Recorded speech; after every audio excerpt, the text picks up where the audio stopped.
بسم الله الرحمن الرحيم يا أيها الناس اتقوا ربكم الذي خلقكم من نفس واحدة وخلق منها زوجها وبث منهما رجالا كثيرا ونساء واتقوا الله الذي تساءلون به والأرحام إن الله كان عليكم رقيبا وآتوا اليتامى أموالهم ولا تتبدلوا الخبيث بالطيب ولا تأكلوا أموالهم إلى أموالكم إنه كان حوبا كبيرا وإن خفتم ألا تقسطوا في اليتامى فانكحوا ما طاب لكم من النساء مثنى وثلاث ورباع فإن خفتم ألا تعدلوا فواحدة أو ما ملكت أيمانكم ذلك أدنى ألا تعولوا وآتوا النساء صدقاتهن نحلة فإن طبن لكم عن شيء منه نفسا فكلوه هنيئا مريئا ولا تؤتوا السفهاء أموالكم التي جعل الله لكم قياما وارزقوهم فيها واكسوهم وقولوا لهم قولا معروفا وابتلوا اليتامى حتى إذا بلغوا النكاح فإن آنستم منهم رشدا فادفعوا إليهم أموالهم ولا تأكلوها إسرافا وبدارا أن يكبروا ومن كان غنيا فليستعفف ومن كان فقيرا فليأكل بالمعروف فإذا دفعتم إليهم أموالهم فأشهدوا عليهم وكفى بالله حسيبا للرجال نصيب مما ترك الوالدان والأقربون وللنساء نصيب مما ترك الوالدان والأقربون مما قل منه أو كثر نصيبا مفروضا وإذا حضر القسمة أولو القربى واليتامى والمساكين فارزقوهم منه وقولوا لهم قولا معروفا وليخشى الذين لو تركوا من خلفهم ذرية ضعافا خافوا عليهم فليتقوا الله وليقولوا قولا سديدا إن الذين يأكلون أموال اليتامى ظلما إنما يأكلون في بطونهم نارا وسيصلون سعيرا يوصيكم الله في أولادكم للذكر مثل حظ الأنثيين فإن كن نساء فوق اثنتين فلهن ثلثا ما ترك وإن كانت واحدة فلها النصف ولأبويه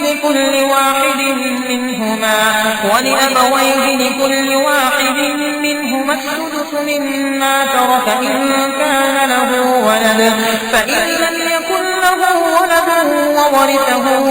أبواه فلأمه الثلث فإن كان له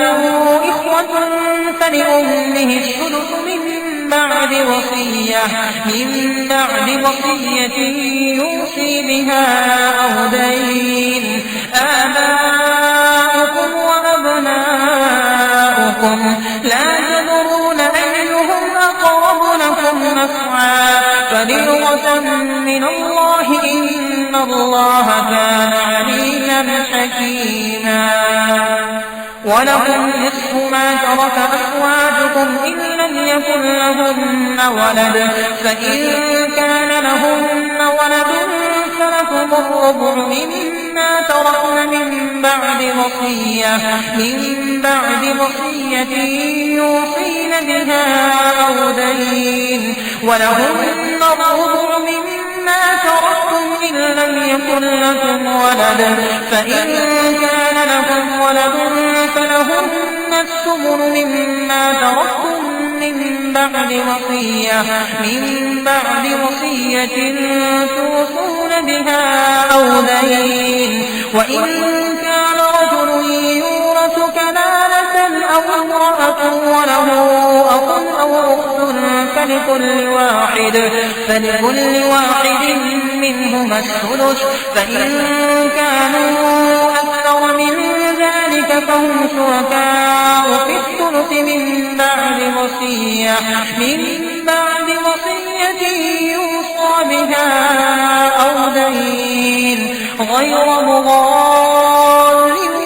وصية من الله والله عليم حليم تلك حدود الله ومن يطع الله ورسوله يدخله جنات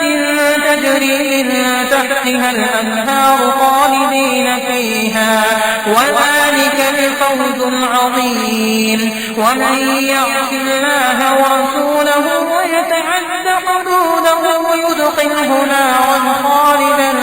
فيها وله عذاب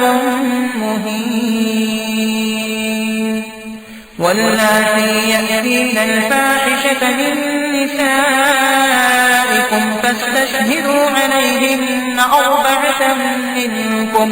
فإن شهدوا فأمسكوهن في البيوت حتى يتوفاهن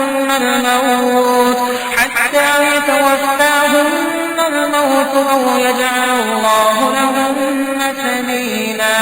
واللذان يأتيانها منكم فآذوهما فإن تابا وأصلحا فأعرضوا عنهما إن الله كان توابا رحيما إنما التوبة على الله للذين يعملون السوء بجهالة ثم يتوبون من قريب فأولئك يتوب الله عليهم وكان الله عليما حكيما وليست التوبة للذين يعملون السيئات حتى إذا حضر أحدهم الموت قال إني تبت الآن وللذين يموتون وهم كفار أولئك أعتدنا لهم عذابا أليما يا أيها الذين آمنوا لا يحل لكم أن ترثوا النساء كرها ولا تعضلوهن لتذهبوا ببعض ما آتيتموهن إلا أن يأتين بفاحشة مبينة وعاشروهن بالمعروف فإن كرهتموهن فعسى أن تكرهوا شيئا ويجعل الله فيه خيرا كثيرا وإن أردتم استبدال زوج مكان زوج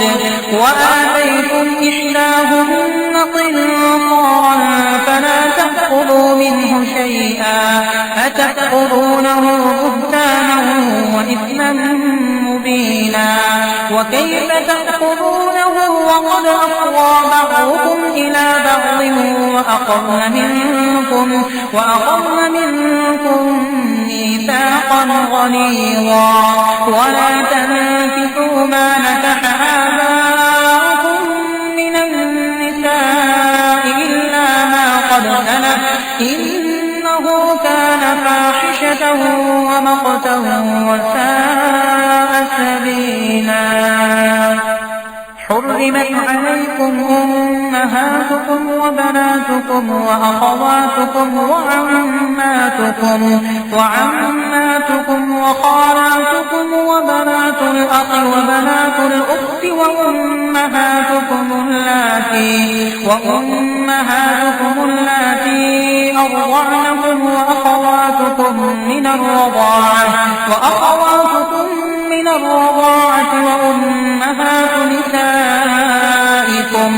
وأمهات نسائكم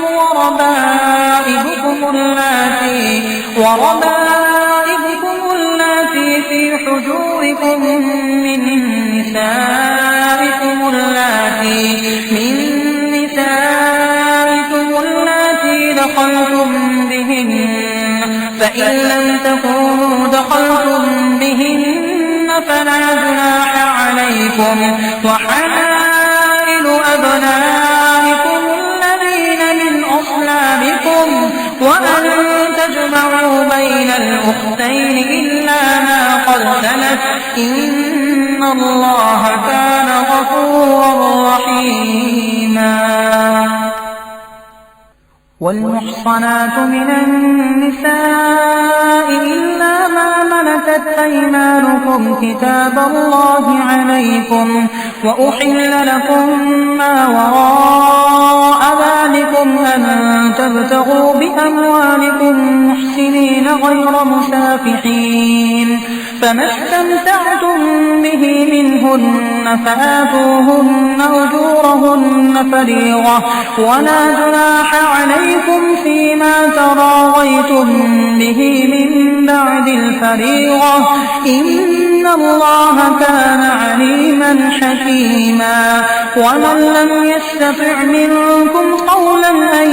ينكح المحصنات المؤمنات فمما ملكت أيمانكم من فتياتكم المؤمنات، والله أعلم بإيمانكم بعضكم من بعض، فانكحوهن بإذن أهلهن وآتوهن أجورهن بالمعروف محصنات غير مسافحات ولا متخذات أخدان، فإذا أحصن فإن أتين بفاحشة فعليهن نصف ما على المحصنات من العذاب، ذلك لمن خشي العنة منكم، وأن تصبروا خير لكم، والله غفور رحيم. يريد الله ليبين لكم ويهديكم سنن الذين من قبلكم ويتوب عليكم، والله عليم حكيم. والله يريد أن يتوب عليكم ويريد الذين يتبعون الشهوات أن تميلوا ميلا عظيما. يريد الله أن يخفف عنكم وخلق الإنسان ضعيفا.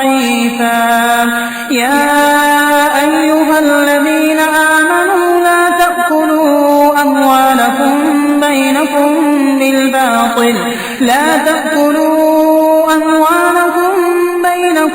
بالباطل إلا أن تكون تجارة عن تراض منكم، ولا تقتلوا أنفسكم إن الله كان بكم رحيما. ومن يفعل ذلك عدوانا وظلما فسوف نصليه نارا، وكان ذلك على الله يسيرا. إن تجتنبوا كبائر ما تنهون عنه نكفر عنكم سيئاتكم وندخلكم مدخلا كريما. ولا تتمنوا ما فضل الله به بعضكم على بعض، للرجال نصيب مما اكتسبوا وللنساء نصيب مما اكتسبن، واسألوا الله من فضله إن الله كان بكل شيء عليما ولكل جعلنا موالي مما ترك الوالدان والأقربون والذين عقدت أيمانكم فآتوهم نصيبهم إن الله كان على كل شيء شهيدا الرجال قوامون على النساء بما فضل الله بعضهم على بعض وبما أنفقوا من أموالهم فالصالحات قانتات حافظات للغيب بما حفظ الله واللاتي تخافون نشوزهن فعظوهن واهجروهن في المضاجع واضربوهن فإن أطعنكم فلا تبغوا عليهن سبيلا إن الله كان عليا كبيرا وإن خفتم شقاق بينهما فابعثوا حكما من أهله وحكما من أهلها إن يريدا إصلاحا يوفق الله بينهما إن الله كان عليما خبيرا واعبدوا الله ولا تشركوا به شيئا وبالوالدين إحسانا وبذي القربى واليتامى والمساكين والجار ذي القربى والجار الجنب والصاحب بالجنب وابن السبيل وما ملكت أيمانكم إن الله لا يحب من كان مختالا فخورا الذين يبخلون ويأمرون الناس بالبخل ويكتمون ما آتاهم الله من فضله وأعتدنا للكافرين عذابا مهينا والذين ينفقون أموالهم رئاء الناس ولا يؤمنون بالله ولا باليوم الآخر ومن يكن الشيطان له قرينا فساء قرينا وماذا عليهم لو آمنوا بالله واليوم الآخر وأنفقوا مما رزقهم الله وكان الله بهم عليما إن الله لا يظلم مثقال ذرة وإن تك حسنة يضاعفها ويؤت من لدنه أجرا عظيما فكيف إذا جئنا من كل أمة بشهيد وجئنا بك على هؤلاء شهيدا يومئذ يود الذين كفروا وعصوا الرسول لو تسوى بهم الأرض ولا يكتمون الله حديثا يا أيها الذين آمنوا لا تقربوا الصلاة وأنتم سكارى حتى تعلموا ما تقولون ولا جنبا إلا عابري سبيل حتى تغتسلوا وإن كنتم مرضى أو على سفر أو جاء أحد منكم من الغائط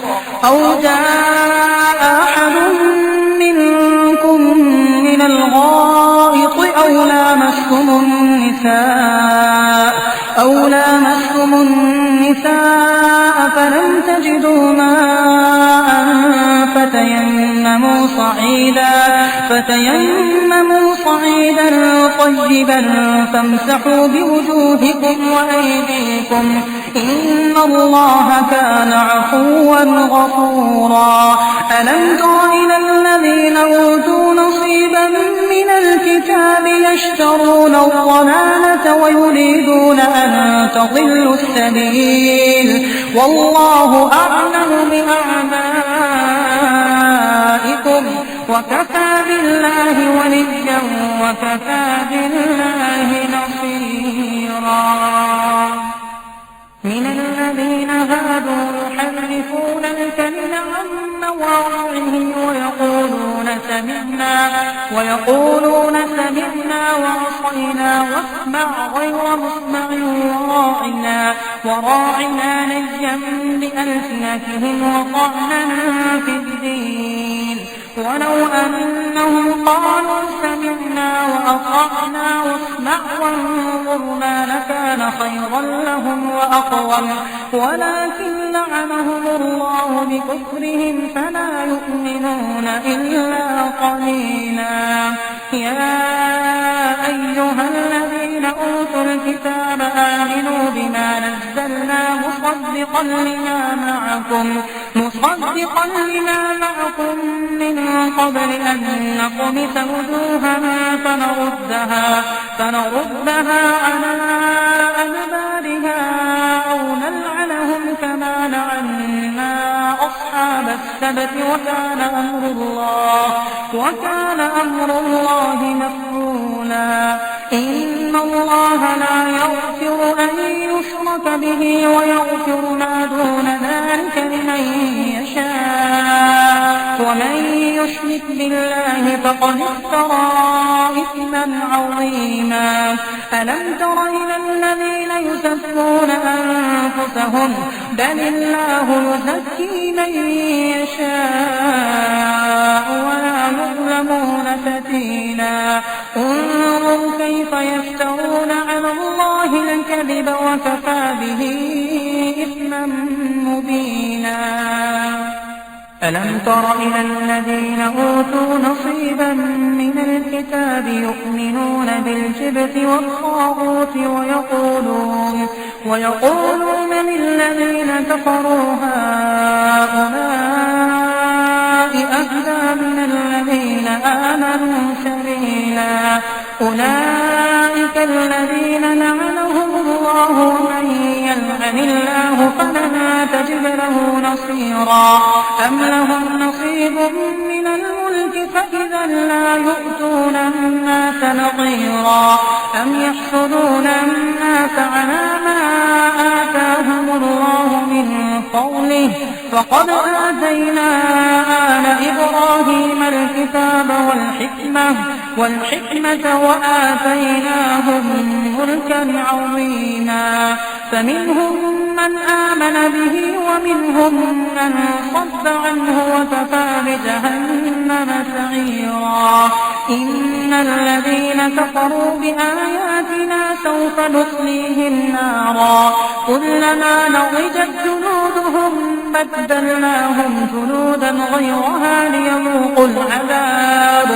إن الله كان عزيزا حكيما.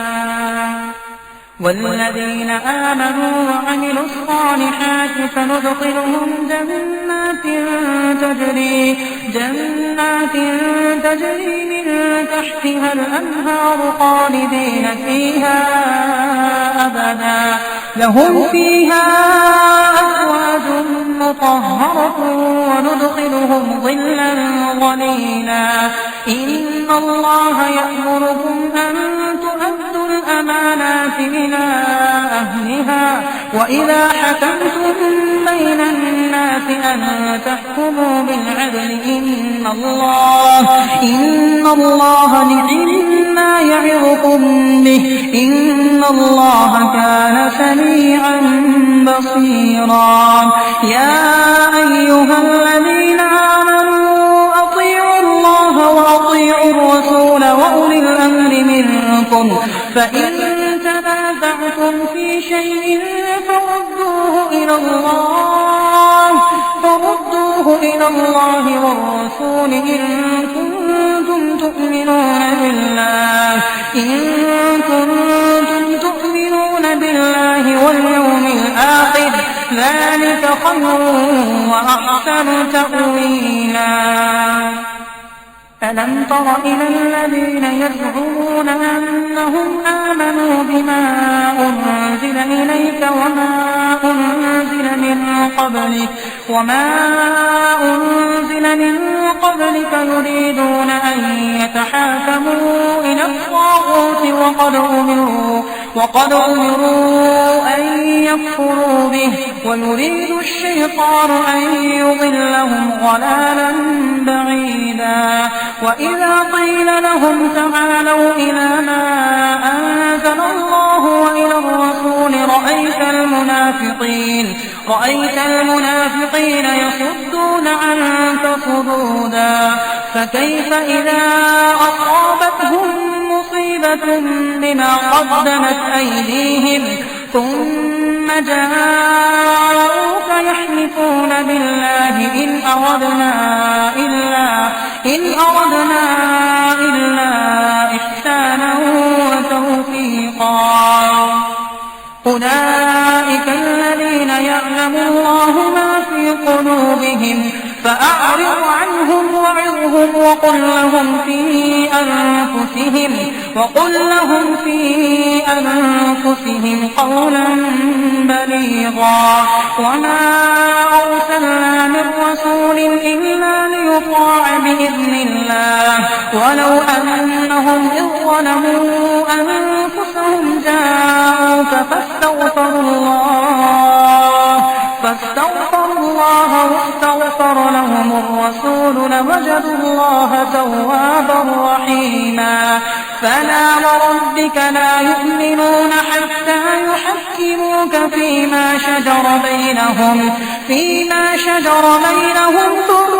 لا يجدوا في أنفسهم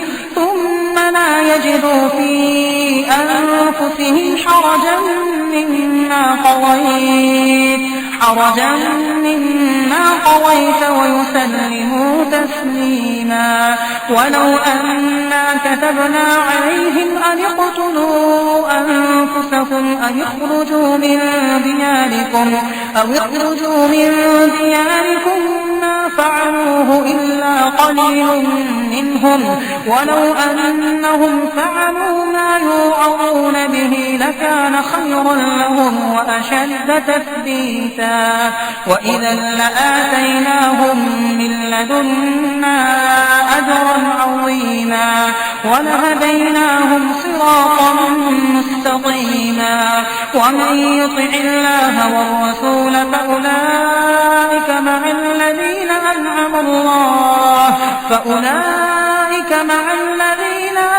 الله عليهم من النبيين والصديقين والشهداء والصالحين وحسن أولئك رفيقا ذلك الفضل من الله وكفى بالله عليما يا أيها الذين آمنوا خذوا حذركم فانفروا ثبات أو انفروا جميعا وإن منكم لمن ليبطئن فإن أصابتكم مصيبة قال قد أنعم الله علي إذ لم أكن معهم شهيدا ولئن أصابكم قول من الله ليقولن كأن لم تكن بينكم وبينه مودة يا ليتني كنت معهم فأفوز فوزا عظيما فليقاتل في سبيل الله الذين يشرون الحياة الدنيا بالآخرة ومن يقاتل في سبيل الله فيقتل أو يغلب فسوف نؤتيه أجرا عظيما وما لكم لا تقاتلون في سبيل الله والمستضعفين من الرجال والنساء والولدان الذين يقولون ربنا أخرجنا من هذه القرية الظالم أهلها واجعل لنا من لدنك وليا واجعل لنا من لدنك نصيرا الذين آمنوا يقاتلون في سبيل الله والذين كفروا يقاتلون في سبيل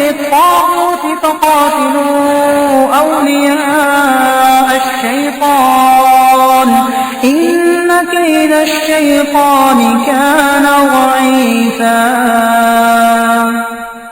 ألم تر إلى الذين قيل لهم كفوا أيديكم وأقيموا الصلاة وآتوا الزكاة فلما كتب عليهم القتال إذا فريق منهم يخشون الناس كخشية الله أو أشد خشية وقالوا ربنا لم كتبت علينا القتال لولا أخرتنا إلى أجل قريب قل متاع الدنيا قليل والآخرة خير لمن اتقى ولا تظلمون فتيلا أينما تكونوا يدرككم الموت ولو كنتم في بروج مشيدة وإن تصبهم حسنة يقولوا هذه من عند الله وإن تصبهم سيئة يقولوا هذه من عندك قل كل من عند الله فما لهؤلاء القوم لا يكادون يفقهون حديثا. ما أصابك من حسنة فمن الله وما أصابك من سيئة فمن نفسك وأرسلناك للناس رسولا وكفى بالله شهيدا. من يطع الرسول فقد أطاع الله ومن تولى فما أرسلناك عليهم حفيظا. ويقولون طاعة فإذا برزوا من عندك بيت طائفة منهم غير الذي تقول والله يكتب ما يبيتون فأعرض عنهم وتوكل على الله وكفى بالله وكيلا. أفلا يتدبرون القرآن ولو كان من عند غير الله لوجدوا فيه اختلافا كثيرا. وإذا جاءهم أمر من الأمن أو الخوف أذاعوا به ولو ردوه إلى الرسول وإلى أولي الأمر منهم لعلمه الذين يستنبطونه منهم ولولا فضل الله عليكم ورحمته لاتبعتم الشيطان إلا قليلا. فقاتل في سبيل الله لا تكلف إلا نفسك وحرض المؤمنين عسى الله أن يكف بأس الذين كفروا والله أشد بأسا وأشد تنكيلا. من يشفع شفاعة حسنة يكن له نصيب منها ومن يشفع شفاعة سيئة يكن له كفل منها وكان الله على كل شيء مقيتا. وإذا حييتم بتحية فحيوا بأحسن منها أو ردوها إن الله كان على كل شيء حسيبا. الله لا إله إلا هو ليجمعنكم إلى يوم القيامة لا ريب فيه ومن أصدق من الله حديثا. فما لكم في المنافقين فئتين والله أركسهم بما كسبوا أتريدون أن تهدوا من أضل الله ومن يضلل الله فلن تجد له سبيلا. ودوا لو تكفرون كما كفروا فتكونون سواء فلا تتخذوا منهم أولياء حتى يهاجروا في سبيل الله فإن تولوا فخذوهم واقتلوهم حيث حيث وجدتموهم ولا تتخذوا منهم وليا ولا نصيرا إلا الذين يصلون إلى قوم بينكم وبينهم ميثاق أو جاءوكم حصرت صدورهم أن يقاتلوكم أو يقاتلوا قومهم ولو شاء الله لسلطهم عليكم فلقاتلوكم فإن اعتزلوكم فلم يقاتلوكم وألقوا إليكم السلم فما جعل الله لكم عليهم سبيلا ستجدون آخرين يريدون أن يأمنوكم ويأمنوا قومهم كلما ردوا إلى الفتنة أركسوا فيها فإن لم يعتزلوكم ويلقوا إليكم السلم ويكفوا أيديهم فخذوهم وقتلوهم حيث ثقفتموهم وأولئكم جعلنا لكم عليهم سلطانا مبينا وما كان لمؤمن أن يقتل مؤمنا إلا خطأ ومن قتل مؤمنا خطأ فتحرير رقبة مؤمنة ودية مسلمة إلى أهله إلا أن يصدقوا فإن كان من قوم عدو لكم وهو مؤمن فتحرير رقبة مؤمنة وإن كان من قوم بينكم وبينهم ميثاق فدية مسلمة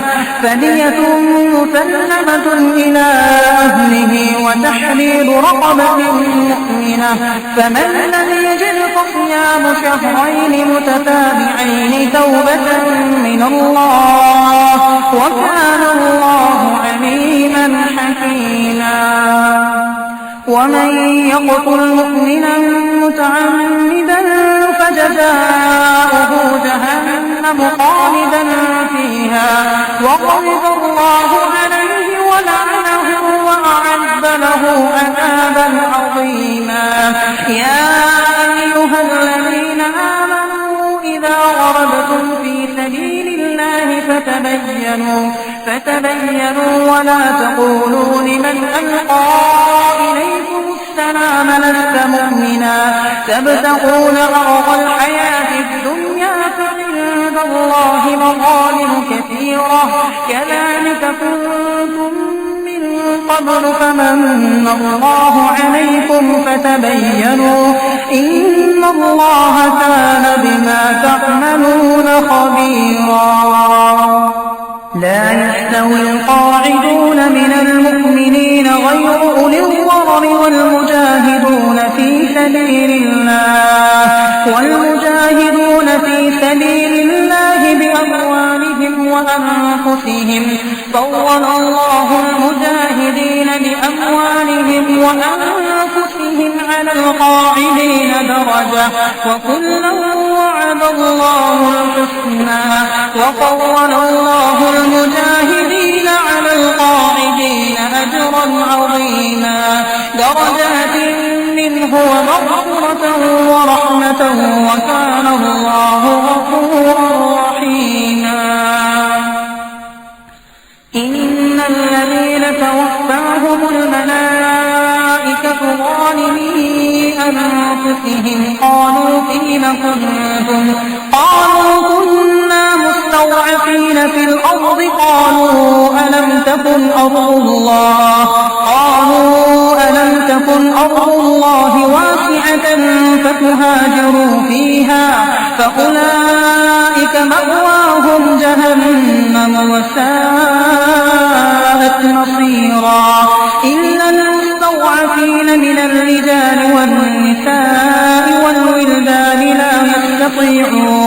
لا يستطيعون حيلة ولا يهتدون سبيلا فأولئك عسى الله أن يعفو عنهم وكان الله عفوا غفورا ومن يهاجر في سبيل الله يجد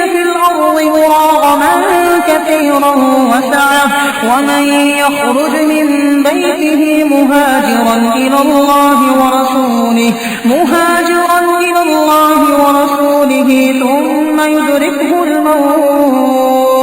ثم يدركه الموت فقد وقع أجره على الله وكان الله غفورا رحيما وإذا ضربتم في الأرض فليس عليكم جناح أن تقصروا من الصلاة إن خفتم أن يفتنكم الذين كفروا إن الكافرين كانوا لكم عدوا مبينا وإذا كنت فيهم فأقمت لهم الصلاة فلتقم طائفة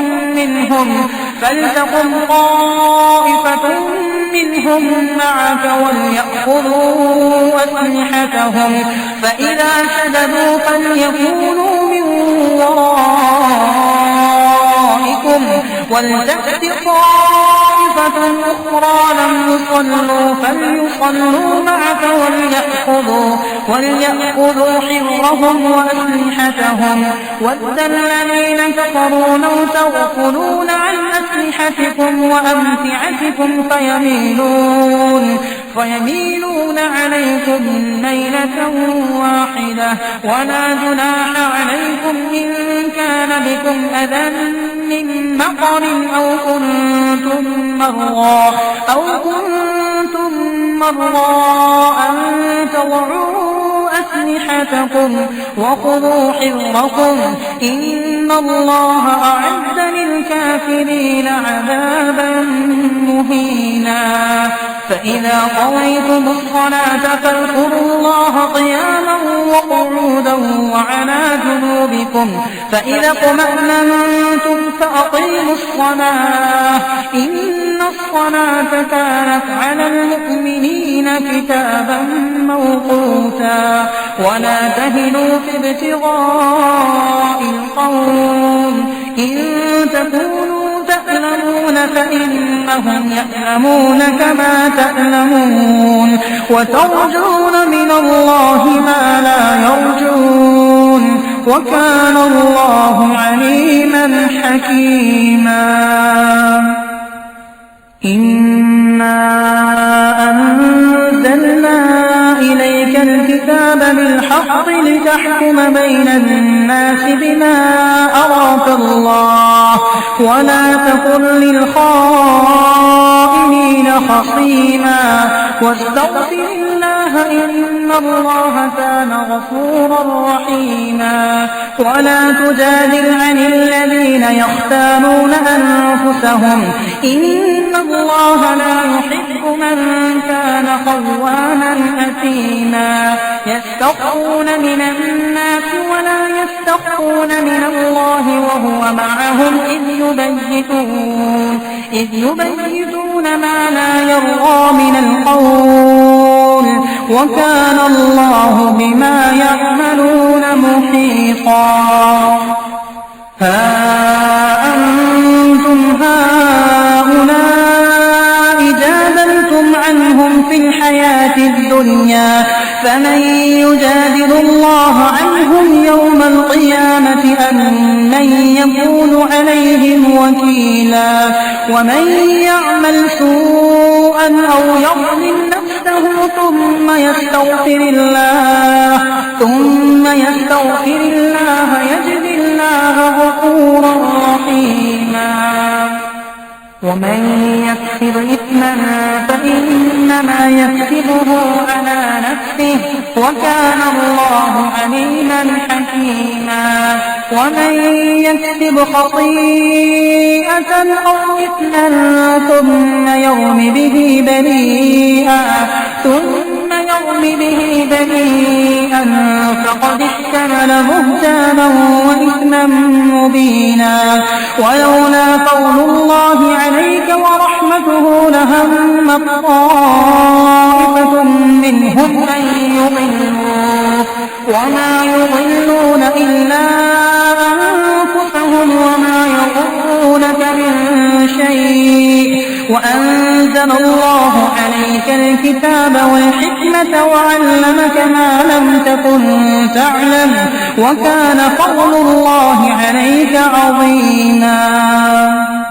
لا خير في كثير من نجواهم إلا من أمر بصدقة أو معروف أو إصلاح بين الناس ومن يفعل ذلك ابتغاء مرضات الله فسوف نؤتيه أجرا عظيما ومن يشاقق الرسول من بعد ما تبين له الهدى ويتبع غير سبيل المؤمنين نوله ما تولى ونصله جهنم وساءت مصيرا إن الله لا يغفر أن يشرك به ويغفر ما دون ذلك لمن يشاء ومن يشرك بالله فقد ضل ضلالا بعيدا إن يدعون من دونه إلا إناثا وإن يدعون إلا شيطانا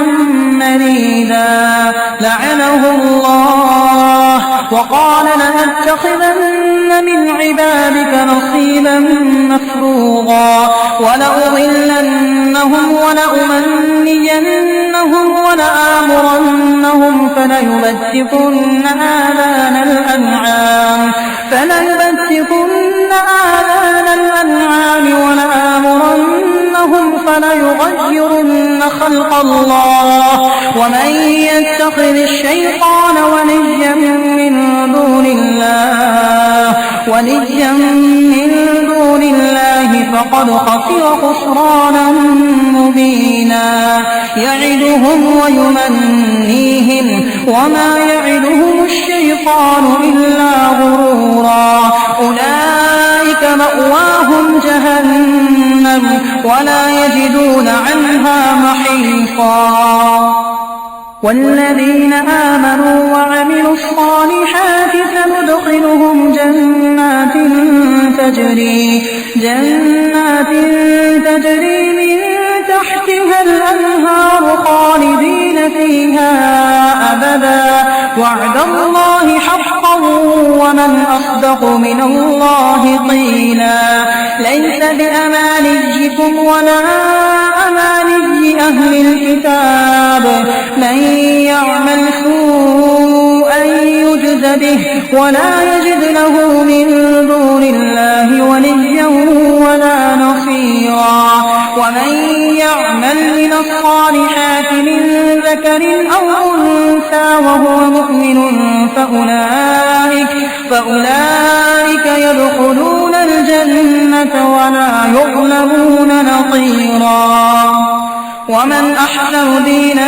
ممن أسلم وجهه لله وهو محسن واتبع ملة إبراهيم حنيفا واتخذ الله إبراهيم خليلا ولله ما في السماوات وما في الأرض وكان الله بكل شيء محيطا ويستفتونك في النساء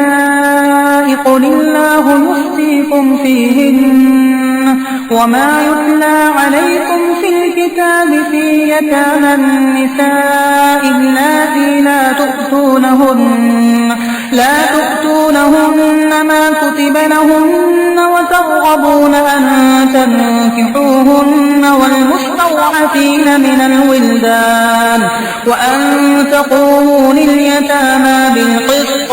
وما تفعلوا من خير فإن الله كان به عليما وإن امرأة خافت من بعدها نشوزا أو إعراضا فلا جناح عليهما أن يصلحا بينهما صلحا والصلح خير وأحضرت الأنفس الشح وإن تحسنوا وتتقوا فإن الله كان بما تعملون خبيرا ولن تستطيعوا أن تعدلوا بين النساء ولو حرصتم فلا تميلوا كل الميل فتذروها كالمعلقة وإن تصلحوا وتتقوا فإن الله كان غفورا رحيما وإن يتفرقا يغني الله كلا من سعته وكان الله واسعا حكيما ولله ما في السماوات وما في الأرض ولقد وصينا الذين أوتوا الكتاب من قبلكم وإياكم أن اتقوا الله وإن تكفروا فإن لله ما في السماوات وما في الأرض وكان الله غنيا حميدا ولله ما في السماوات وما في الأرض وكفى بالله وكيلا إن يشأ يذهبكم أيها الناس ويأت بآخرين وكان الله على ذلك قديرا من كان يريد ثواب الدنيا فعند الله ثواب الدنيا والآخرة وكان الله سميعا بصيرا يا أيها الذين آمنوا كونوا قوامين بالقسط شهداء لله ولو على أنفسكم أو الوالدين والأقربين إن يكن غنيا أو فقيرا فالله أولى بهما فلا تتبعوا الهوى أن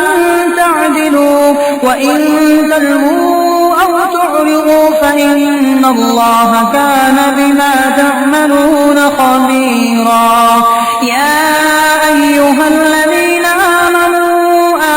بالله ورسوله والكتاب الذي نزل على رسوله والكتاب الذي أنزل من قبل ومن يكفر بالله وملائكته وكتبه ورسله واليوم الآخر فقد ضل ضلالا بعيدا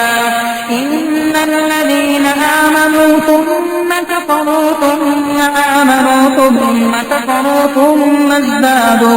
ثم ازدادوا كفرا لم يكن الله ليغفر لهم ولا ليهديهم سبيلا بشر المنافقين بأن لهم عذابا أليما الذين يتخذون الكافرين أولياء من دون المؤمنين أيبتغون عندهم العزة فإن العزة لله جميعا وقد نزل عليكم في الكتاب أن إذا سمعتم آيات الله يكفر بها ويستهزأ بها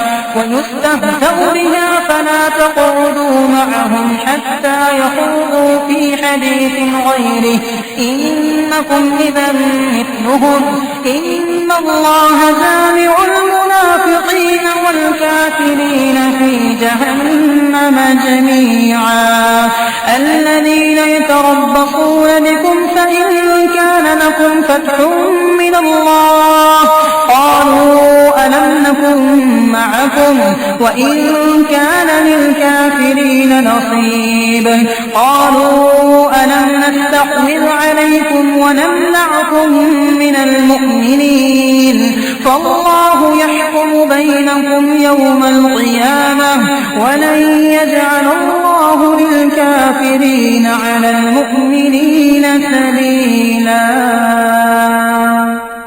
إن المنافقين يخادعون الله وهو خادعهم وإذا قاموا إلى الصلاة قاموا كسالى يراءون الناس ولا يذكرون الله إلا قليلا مذبذبين بين ذلك لا إله هؤلاء ولا إله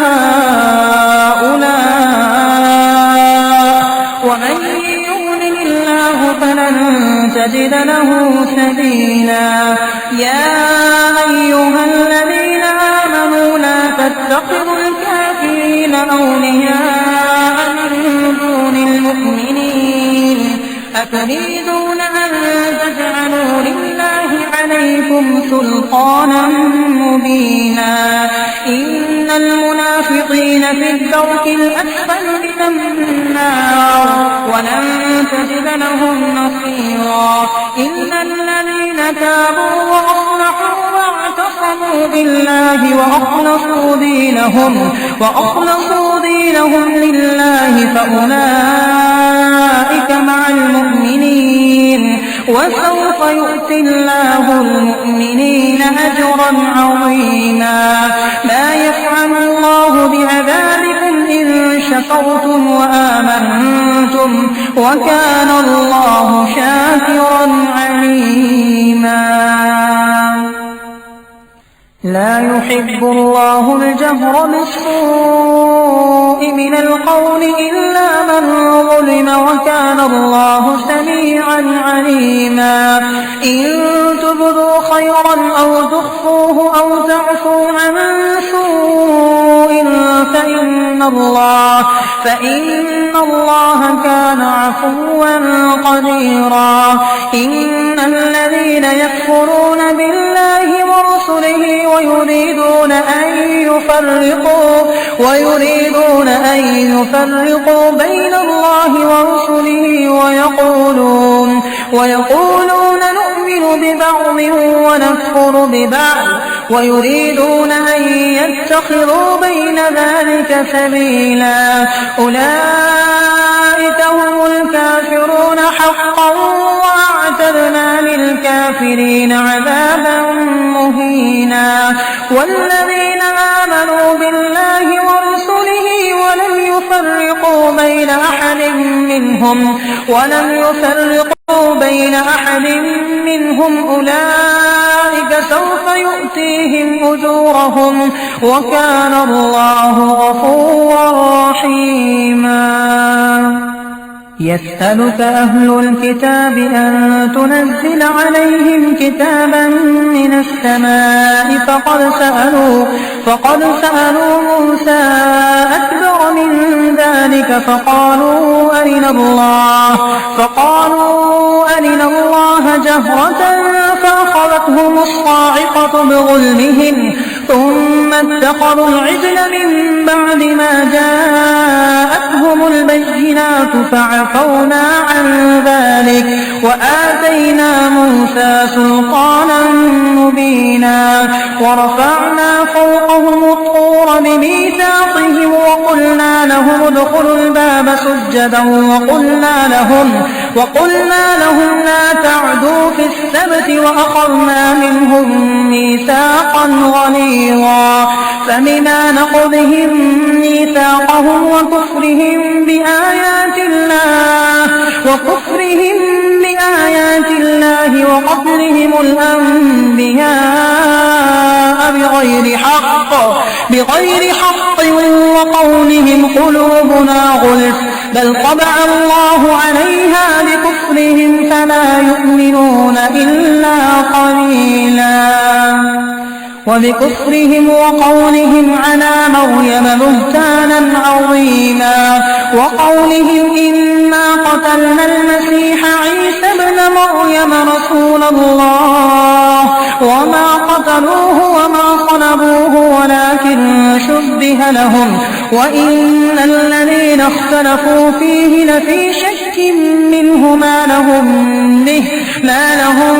به من علم إلا اتباع الظن وما قتلوه يقينا بل رفعه الله إليه وكان الله عزيزا حكيما وإن من أهل الكتاب إلا ليؤمنن به قبل موته ويوم القيامة يكون عليهم شهيدا فبظلم من الذين هادوا حرمنا عليهم طيبات أحلت لهم وبصدهم عن سبيل الله كثيرا وأخذهم الربا وقد نهوا عنه وأكلهم أموال الناس بالباطل وأعتدنا للكافرين منهم عذابا أليما لكن الراسخون في العلم منهم والمؤمنون يؤمنون بما أنزل إليك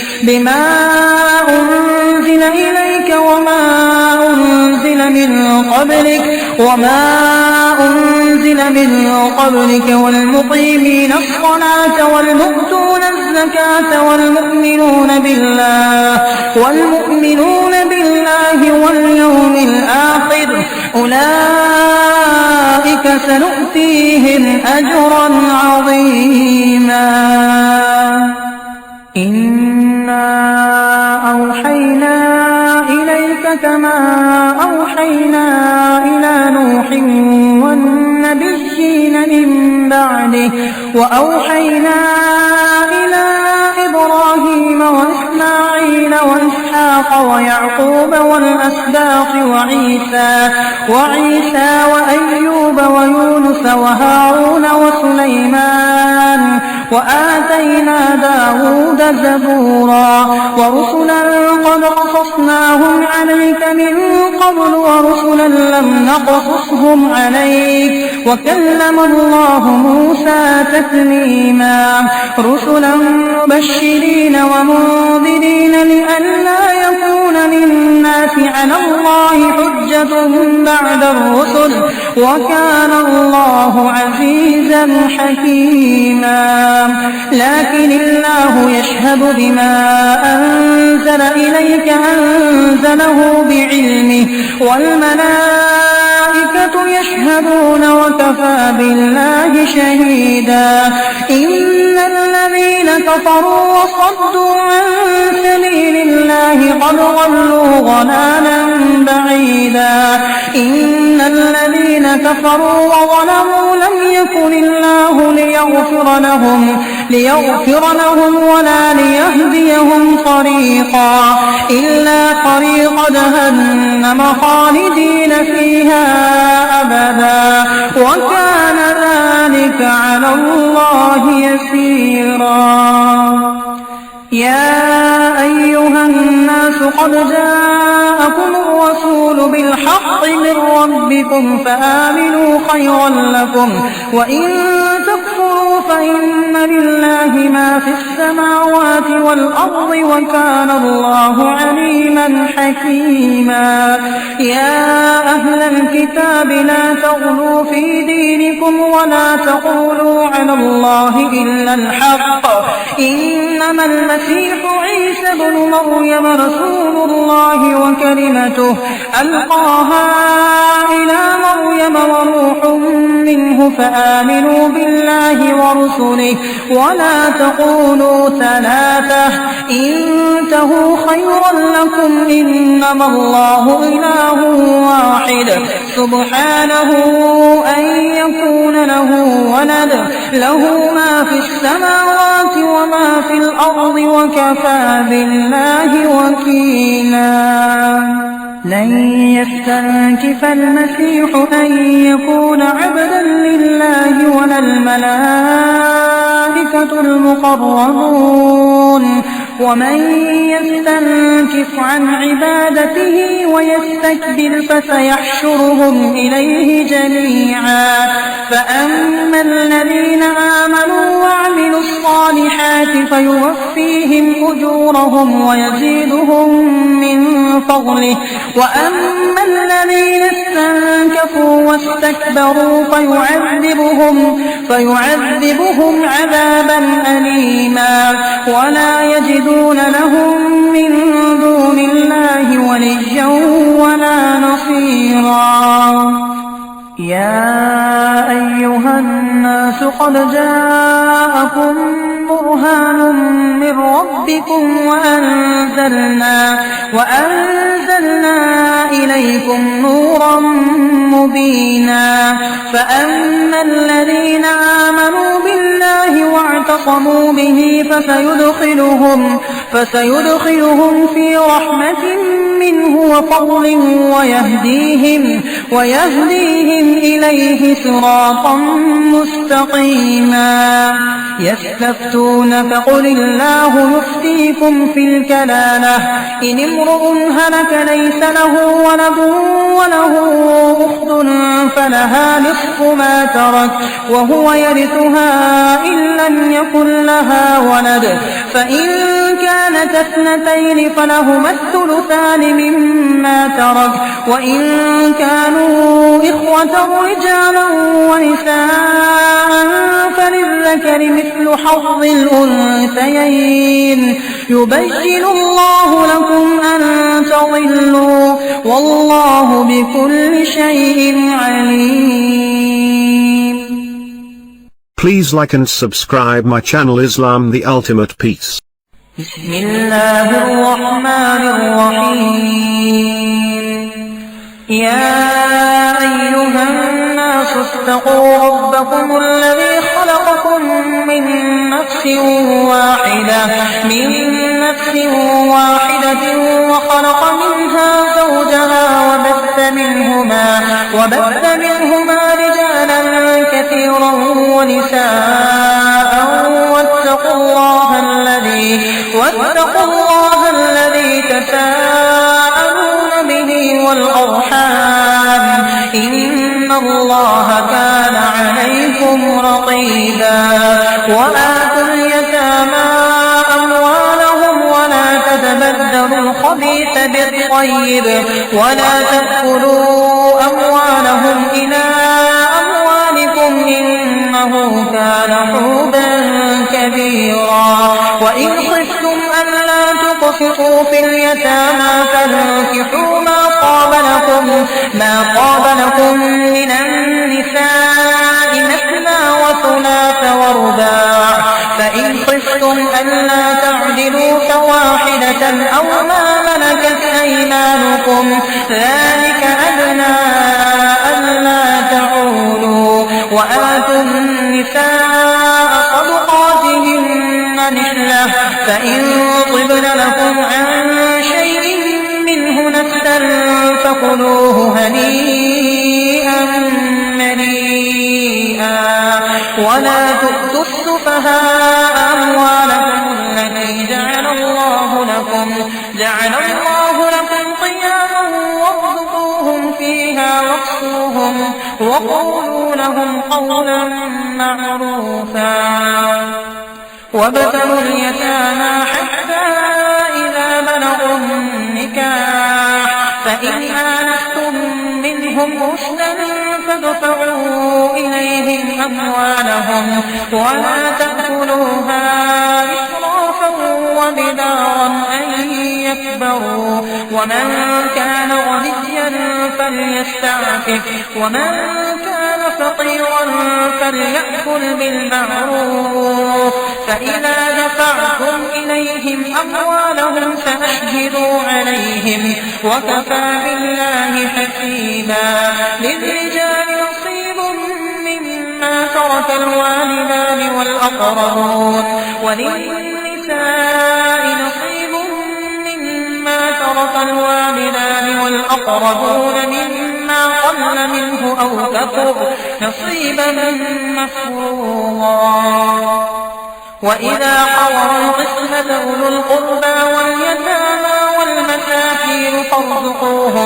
فارزقوهم منه وقولوا لهم قولا معروفا وليخشى الذين لو تركوا من خلفهم ذرية ضعافا خافوا عليهم فليتقوا الله وليقولوا قولا سديدا إن الذين يأكلون أموال اليتامى ظلما إنما يأكلون في بطونهم نارا وسيصلون سعيرا يوصيكم يوصيكم الله في أولادكم للذكر مثل حظ الأنثيين فإن كن نساء فوق اثنتين فلهن ثلثا ما ترك وإن كانت واحدة فلها النصف ولأبويه لكل واحد منهما السدس مما ترك إن كان له ولد فإن لم يكن له ولد وورثه أبواه فلأمه الثلث فإن كان له إخوة فلأمه الثلث من بعد وصية يوصي بها أو دين آباؤكم وأبناؤكم لا تدرون أيهم أقرب لكم نفعا فريضة من الله إن الله كان عليما حكيما ولكم نصف ما ترك أزواجكم إن لم يكن لهن ولد فإن كان لهن ولد فلكم الربع مما تركن من بعد وصية يوصين بها أو دين ولهن الربع مما تركتم إن لم يكن لكم ولد فإن كان لكم ولد فلهن الثمن مما تركتم من بعد وصية توصون بها أو دين وإن كان رجل يورث كلالة أو امرأة وله أخ أو أخت فلكل واحد منهما الثلث فإن كانوا أكثر من ذلك فهم شركاء في الثلث من بعد وصية يوصى بها أو دين غير مضار وصية من الله والله عليم حليم تلك حدود الله ومن يطع الله ورسوله يدخله جنات تجري من تحتها الأنهار خالدين فيها وذلك الفوز العظيم ومن يعص الله ورسوله ويتعد حدوده يدخله نارا خالدا فيها وله عذاب مهين واللاتي يأتين الفاحشة من نسائكم فاستشهدوا عليهن 4 منكم فإن شهدوا فأمسكوهن في البيوت حتى يتوفاهن الموت أو يجعل الله لهن سبيلا واللذان يأتيانها منكم فآذوهما فإن تابا وأصلحا فأعرضوا عنهما إن الله كان توابا رحيما إنما التوبة على الله للذين يعملون السوء بجهالة ثم يتوبون من قريب فأولئك يتوب الله عليهم وكان الله عليما حكيما وليست التوبة للذين يعملون السيئات حتى إذا حضر أحدهم الموت قال إني تبت الآن وللذين يموتون وهم كفار أولئك أعتدنا لهم عذابا أليما يا أيها الذين آمنوا لا يحل لكم أن ترثوا النساء كرها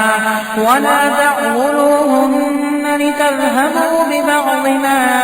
آتيتموهن إلا أن يأتين بفاحشة بينة وعاشروهن بالمعروف فإن كرهتموهن فعسى أن تكرهوا شيئا ويجعل الله فيه خيرا كثيرا وإن أردتم استبدال زوج مكان زوج وآتيتم إحداهن قنطارا فلا تأخذوا منه شيئا أتأخذونه بهتانا وإثما مبينا وكيف تأخذونه وقد أفضى بعضكم إلى بعض وأخذن منكم ميثاقا غليظا ولا تنكحوا ما نكح آباؤكم من النساء إلا ما قد سلف إنه كان فاحشة ومقتا وساء سبيلا حرمت عليكم أمهاتكم وبناتكم وأخواتكم وعماتكم وخالاتكم وبنات الأخ وبنات الأخت وأمهاتكم اللاتي أرضعنكم وأخواتكم من الرضاعة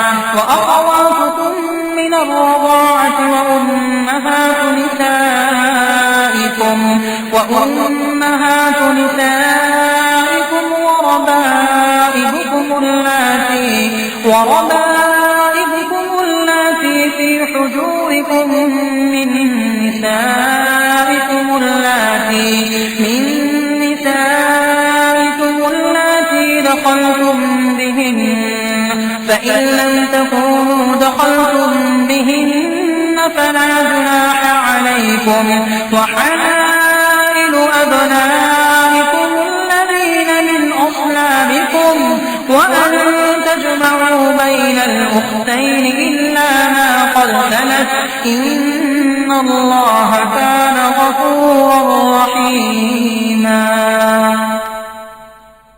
والمحصنات من النساء إلا ما ملكت أيمانكم كتاب الله عليكم وأحل لكم ما وراء ذلكم أن تبتغوا بأموالكم محسنين غير مسافحين فما استمتعتم به منهن فآتوهن أجورهن فريضة ولا جناح عليكم فيما تراضيتم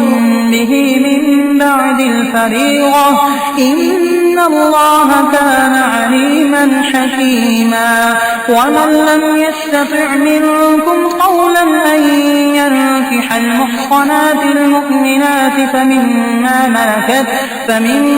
ملكت أيمانكم من فتياتكم المؤمنات والله أعلم بإيمانكم بعضكم من بعض فانكحوهن بإذن أهلهن وآتوهن أجورهن بالمعروف محصنات غير مسافحات ولا متخذات أخدان فإذا أحصن فإن أتين بفاحشة فعليهن نصف ما على المحصنات من العذاب ذلك لمن خشي العنة منكم وأن تصبروا خير لكم والله غفور رحيم يريد الله ليبين لكم ويهديكم سنن الذين من قبلكم ويتوب عليكم والله عليم حكيم والله يريد أن يتوب عليكم ويريد الذين يتبعون الشهوات أن تميلوا ميلا عظيما يريد الله أن يخفف عنكم وخلق الإنسان ضعيفا يا أيها الذين آمنوا لا تأكلوا أموالكم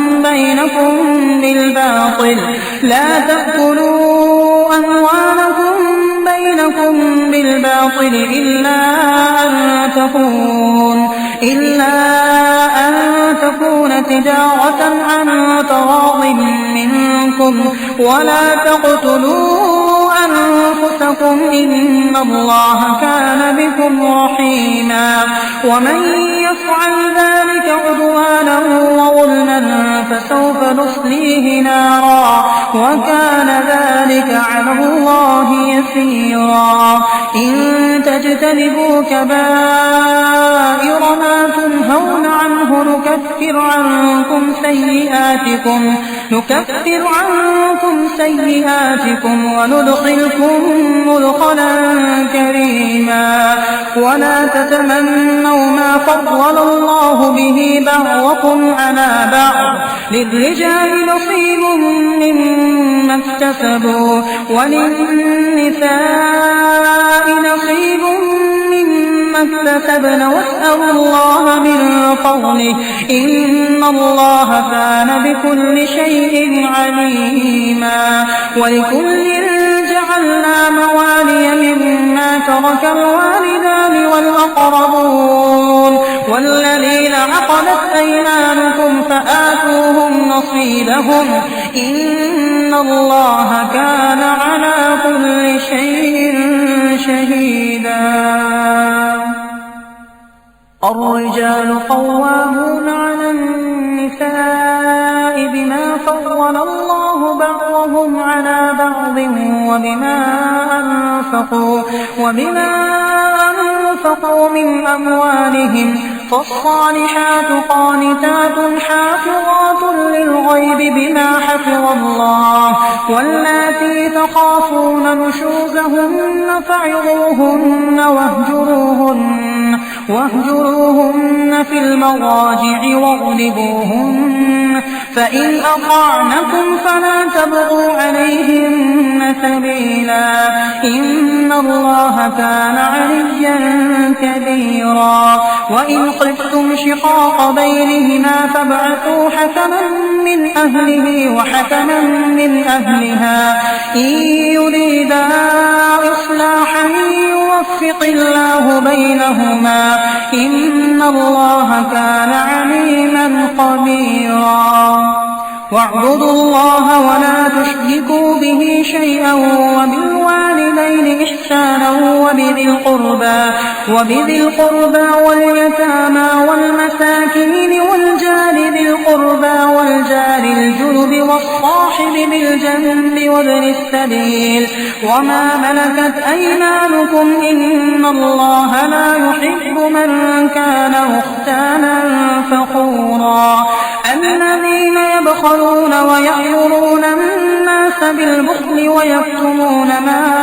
آتاهم الله من فضله وأعتدنا للكافرين عذابا مهينا والذين ينفقون أموالهم رئاء الناس ولا يؤمنون بالله ولا باليوم الآخر ومن يكن الشيطان له قرينا فساء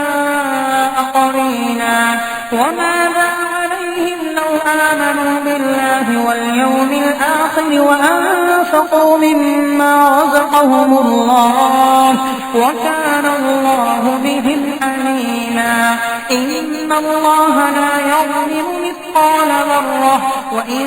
تك حسنة يضاعفها ويؤت من لدنه أجرا عظيما فكيف إذا جئنا من كل أمة بشهيد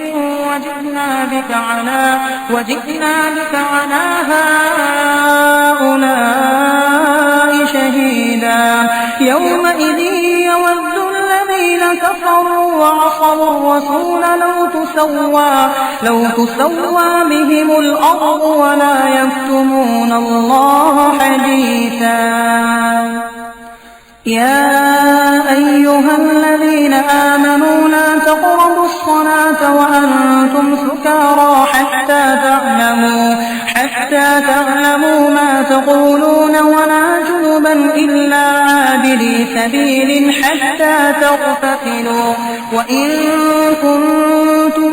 مرضى أو على سفر أو جاء أحد منكم من الغائط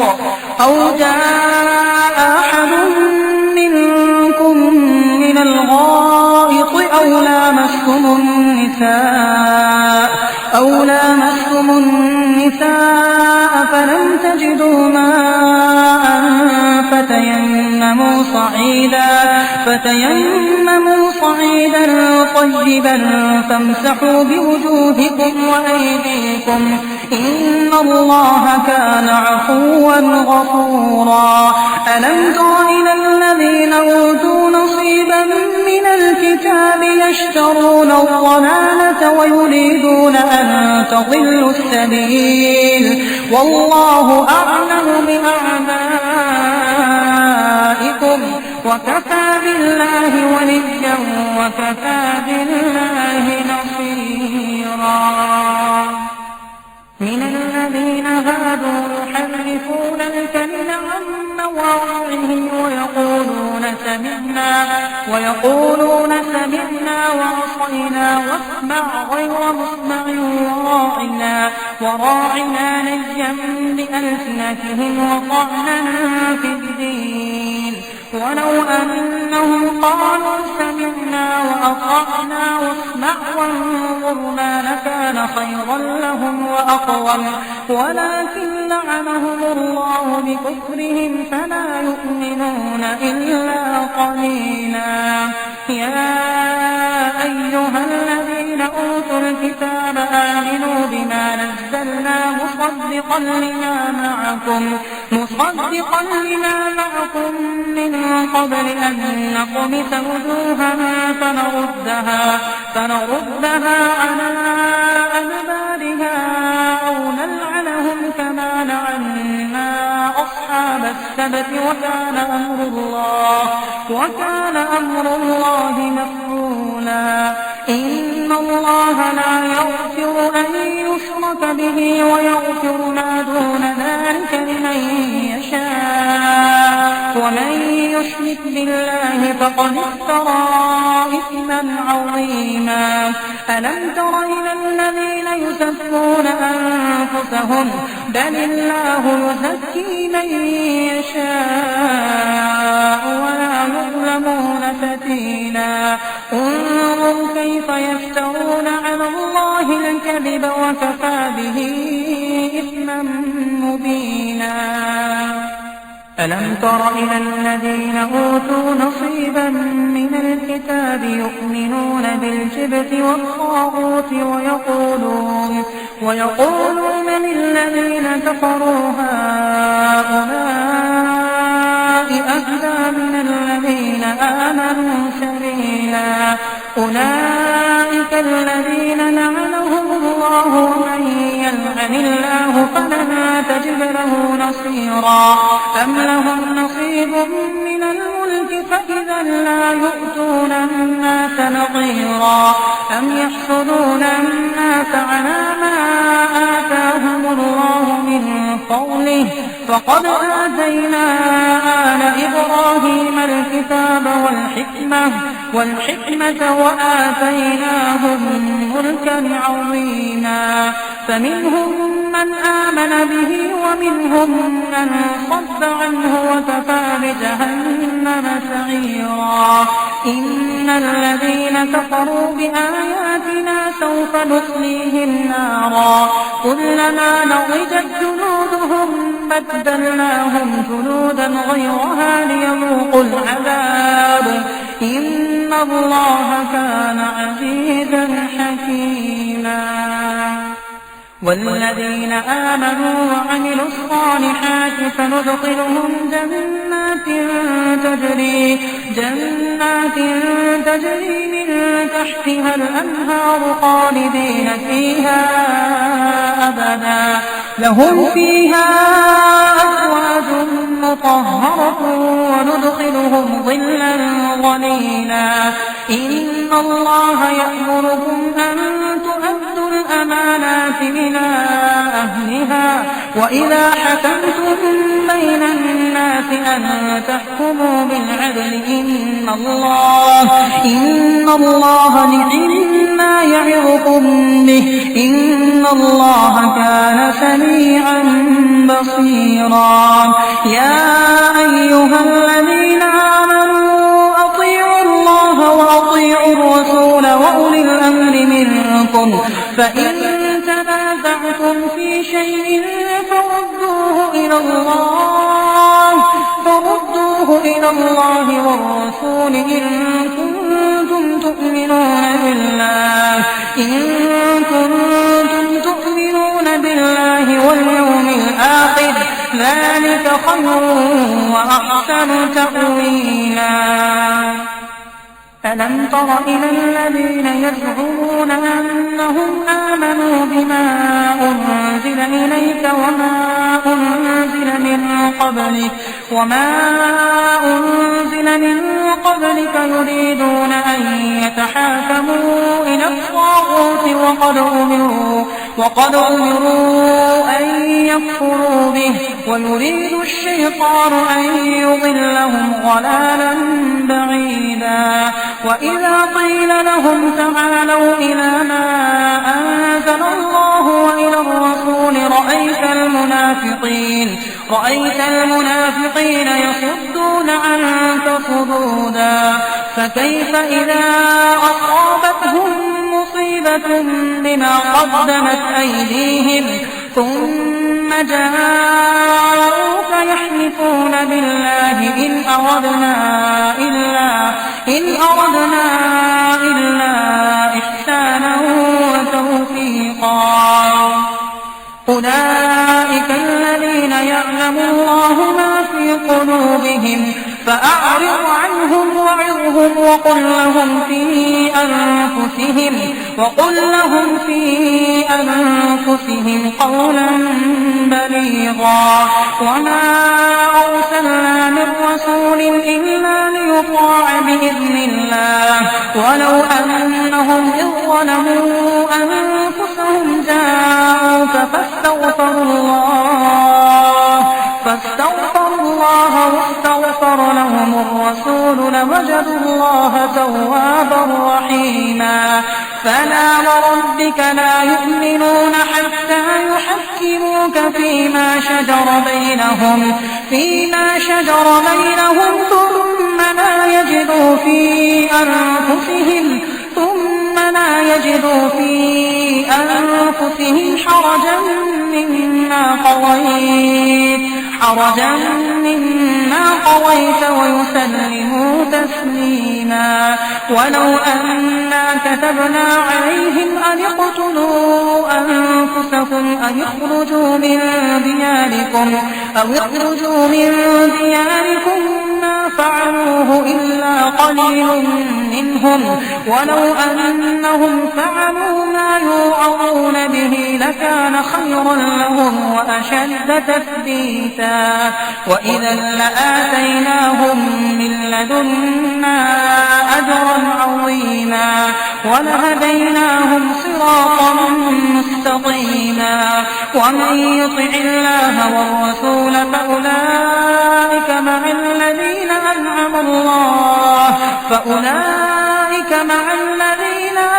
الله عليهم من النبيين والصديقين والشهداء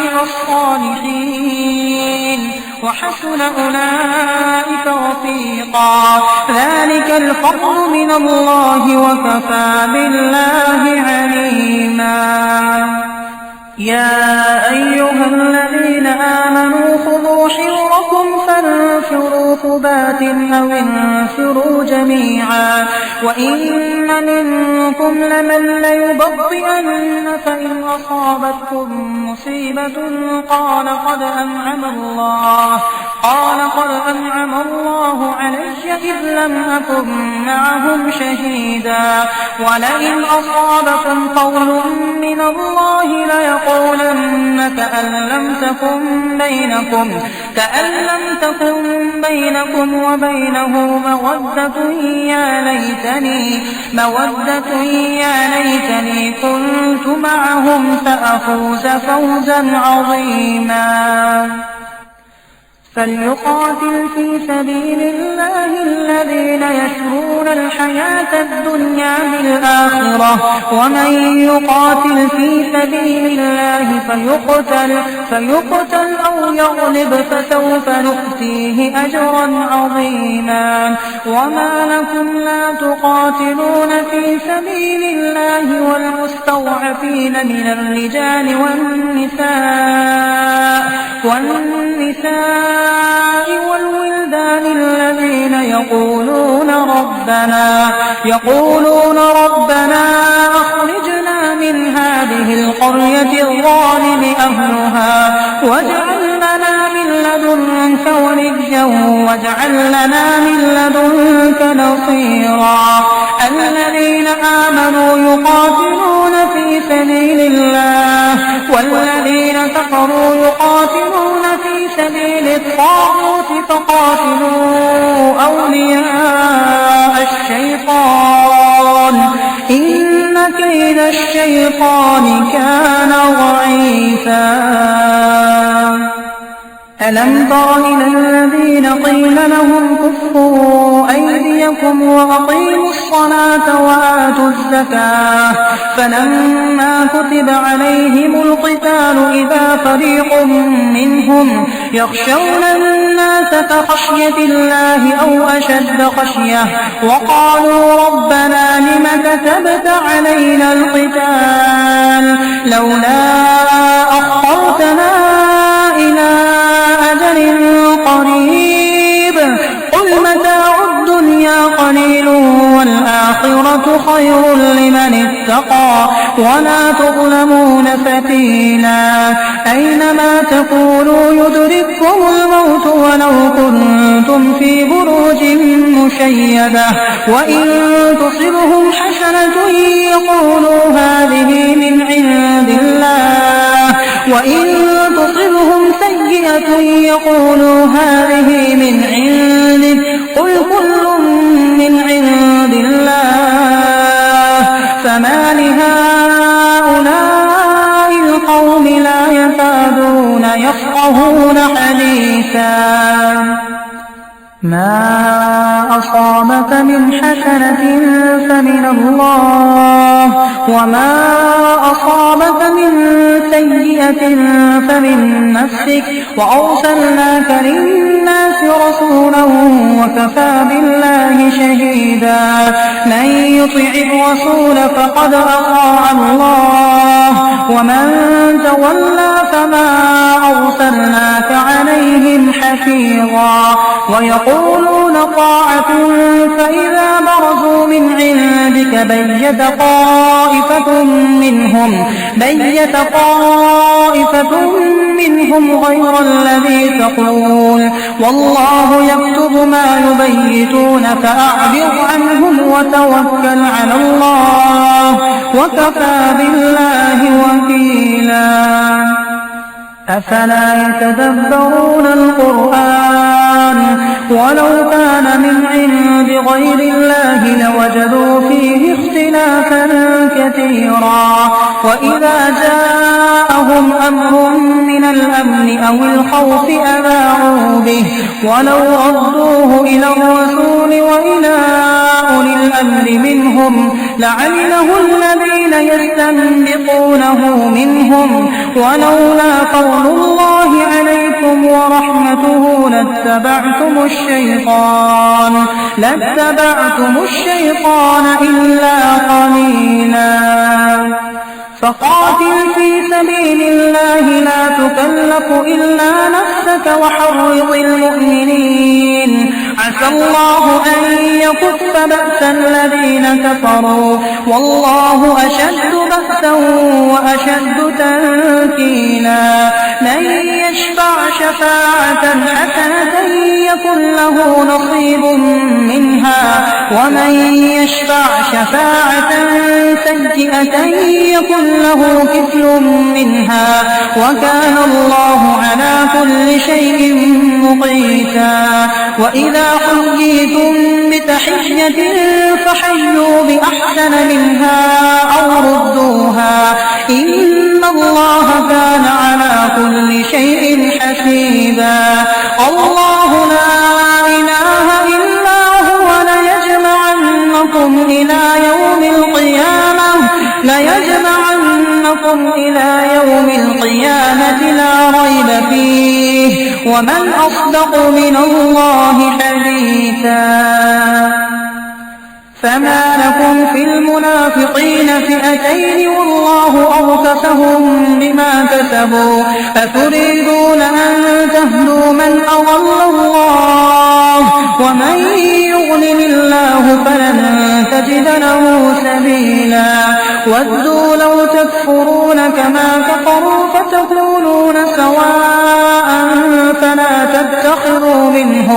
فلا تتخذوا منهم أولياء حتى يهاجروا في سبيل الله فإن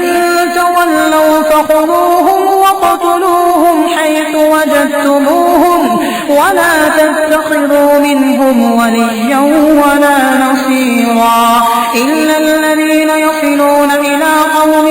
بينكم وبينهم ميثاق أو جاءوكم حصرت صدورهم أن يقاتلوكم أو يقاتلوا قومهم ولو شاء الله لسلطهم عليكم فلقاتلوكم فإن اعتزلوكم فلم يقاتلوكم وألقوا إليكم السلم فما جعل الله لكم عليهم سبيلا ستجدون آخرين يريدون أن يأمنوكم ويأمنوا قومهم كلما ردوا إلى الفتنة أركسوا فيها فإن لم يعتزلوكم ويلقوا إليكم السلم ويكفوا أيديهم فخذوهم وقتلوهم حيث ثقفتموهم وأولئكم جعلنا لكم عليهم سلطانا مبينا وما كان لمؤمن أن يقتل مؤمنا إلا خطأ ومن قتل مؤمنا خطأ فتحرير رقبة مؤمنة ودية مسلمة إلى أهله إلا أن يصدقوا فإن كان من قوم عدو لكم وهو مؤمن فتحرير رقبة مؤمنة وإن كان من قوم بينكم وبينهم ميثاق فدية مسلمة إلى أهله وتحرير رقبة مؤمنة فمن لم يجد فصيام شهرين متتابعين توبة من الله وكان الله عليما حكيما ومن يقتل مؤمنا متعمدا فجزاؤه جهنم خالدا فيها وغضب الله عليه ولعنه وأعد له عذابا عظيما يا أيها الذين آمنوا إذا ضربتم في سبيل الله فتبينوا ولا تقولوا لمن ألقى إليكم السلام لست مؤمنا تبتغون عرض الحياة الدنيا فعند الله مظالم كثيرة كذلك كنتم من قبل فمن الله عليكم فتبينوا إن الله كان بما تعملون خبيرا لا يستوي القاعدون من المؤمنين غير أولي الضرر والمجاهدون في سبيل الله بأموالهم وأنفسهم أنفسهم فضل الله المجاهدين بأموالهم وأنفسهم على القاعدين درجة وكلا وعد الله الحسنى وفضل الله المجاهدين على القاعدين أجرا عظيما درجات منه ومغفرة ورحمة وكان الله غفورا رحيما إن الذين توفاهم الملائكة ظالمي أنفسهم قالوا فيم كنتم قالوا كنا مستضعفين في الأرض قالوا ألم تكن أرض الله واسعة فتهاجروا فيها فأولئك مأواهم جهنم وساءت مصيرا إلا المستضعفين من الرجال والنساء والولدان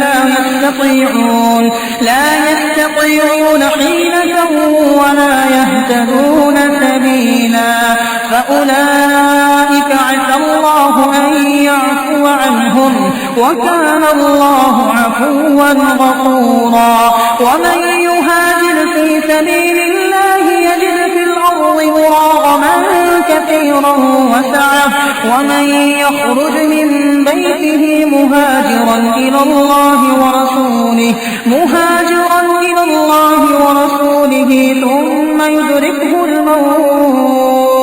ثم يدركه الموت فقد وقع أجره على الله وكان الله غفورا رحيما وإذا ضربتم في الأرض فليس عليكم جناح أن تقصروا من الصلاة إن خفتم أن يفتنكم الذين كفروا إن الكافرين كانوا لكم عدوا مبينا وإذا كنت فيهم فأقمت لهم الصلاة فلتقم طائفة منهم معك وليأخذوا أسلحتهم فإذا سجدوا فليكونوا من ورائكم ولتأت طائفة أخرى لم يصلوا فليصلوا معك وليأخذوا حذرهم وأسلحتهم ود الذين كفروا لو تغفلون عن أسلحتكم وأمتعتكم فيميلون عليكم ميلة واحدة ولا جناح عليكم إن كان بكم أذى من مطر أو كنتم مرضى أن تضعوا أسلحتكم وخذوا حذركم إن الله أعد للكافرين عذابا مهينا فإذا قضيتم الصلاة فاذكروا الله قياما وقعودا وعلى جنوبكم فإذا اطمأننتم فأقيموا الصلاة إن الصلاة كانت على المؤمنين كتابا موقوتا ولا تهنوا في ابتغاء القوم إن تكونوا تألمون فإنهم يألمون كما تألمون وترجون من الله ما لا يرجون وكان الله عليما حكيما إنا أنزلنا إليك الكتاب بالحق لتحكم بين الناس بما أراك الله ولا تكن للخائنين